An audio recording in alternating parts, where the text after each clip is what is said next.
guys, today on Watch with Poppy, we are talking Once Upon a Time. This is Season 2, Episode 11, The Outsider.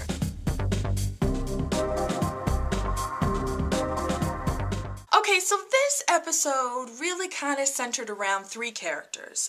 You've got Mr. Gold, you have Belle, and you have Hook. Okay, so from the last episode, we get that Hook has Archie, and he's kind of interrogating him so he can find out any information he can about Mr. Gold, because obviously Hook wants his revenge, because Mr. Gold killed the woman he loved, and he also chopped off his hand, and that's the reason why he's got a hook on his hand. So he's kind of questioning Archie, and he asks him something along the lines of, you know, the thing that is most dear to Mr. Gold. And obviously Archie gives up the goods, and that thing is Belle. So the next thing we know, we're in Storybrooke, and Hook is in Storybrooke, and he's going after Belle, basically. Now, the other big thing about this episode, the huge news in this episode, is that Mr. Gold has figured out a way to cross the line. Now, if you remember, the town line, right, that leads into Storybrooke is kind of magically protected. So no outsiders come in, but then at the same time, if anybody leaves Storybrooke, then what happens is they forget who they are. So Mr. Gold has come up with this potion, and the way the potion works is you pour it on the thing that is most dear to you, and then you hold on to that thing as you cross the line, and what happens is when you cross the line, you remember. So he, of course, wants to use the potion to go off to find his son. So, you know, he's kind of figuring out a way to do that, but then, of course, Hook shows up, right? So Hook tries to grab Belle, but he doesn't. And when Mr. Gold tries to go and, you know, make sure she's okay, Hook sneaks into his shop and steals the thing that he was going to use as the thing that is most precious to him. And that was like a piece of clothing that belonged to his son. So, of course, because Hook has the piece of clothing, that means Mr. Gold can't cross the line, and so there's big drama. So let's stop for a moment and talk about some of the stuff that went on in this episode. Let's talk about Belle and Mr. Gold. So I've never really felt this amazing chemistry between the two of them. I know they're supposed to be in love, and I get the whole Beauty and the Beast thing. She's the beauty and she's Belle, and he's the beast and she's trying to tame him. But I just am not feeling it, right? And for some reason in this episode, it was 10 times more I'm not feeling it. I mean, there was one point where they're in the shop and they're talking about, oh, you're gonna go get your son, and she was so excited for him, and she hugs him, and I swear it was she was hugging her uncle or something like that. It was just I don't get the love story between the two of them. So I hope they fix that or do something about that soon, because I'm just not feeling it. Not feeling it at all. And Belle with her whole, I know there's still good in him, and blah, blah, blah. It so reminds me of, Luke Skywalker, Darth Vader in Return of the Jedi, and, you know, Luke's whole, Father, I know there's still good in you. I can feel it in the Force.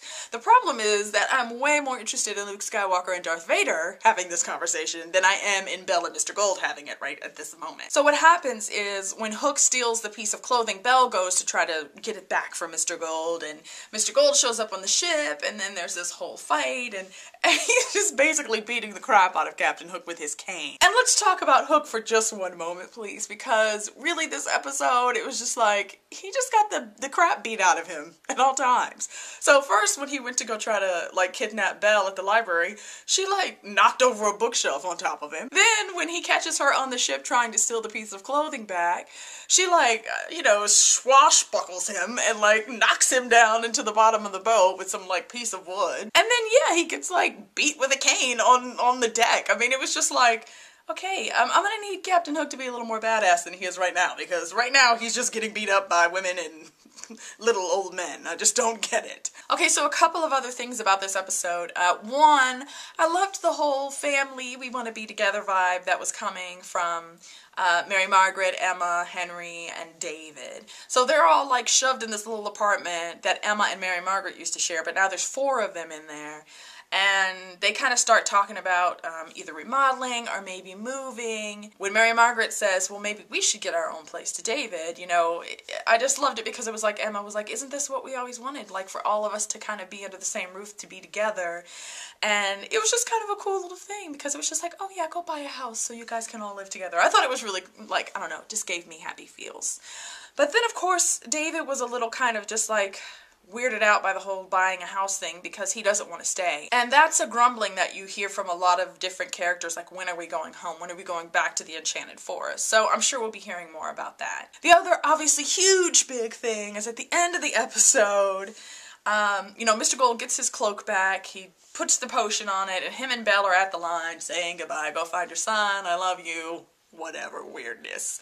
And Hook shows up, and really in his only badass moment of the episode, Hook comes from behind and shoots her like in the shoulder, pushing her across the line, which of course means that she completely forgets who she is. Mr. Gold is like yelling, Belle, Belle, and she's like, the best line of the whole show, she's like, who's Belle? I just thought that was hilarious. He looks up at Hook and it's just basically like, you've done something that can't be undone. So I guess we'll see if that's true. But then the big thing is that this car comes out of nowhere and crosses over the line, right? And it's a stranger basically coming to Storybrooke, which never happens. And there's an accident basically at the end of the episode.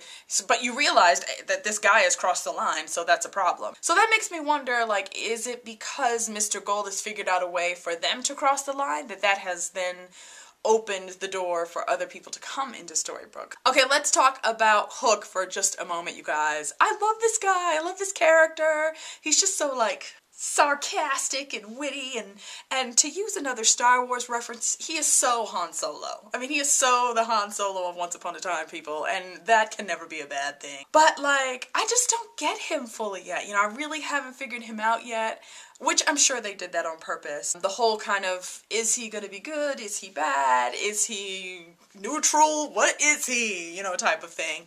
All I know is that he's a great character.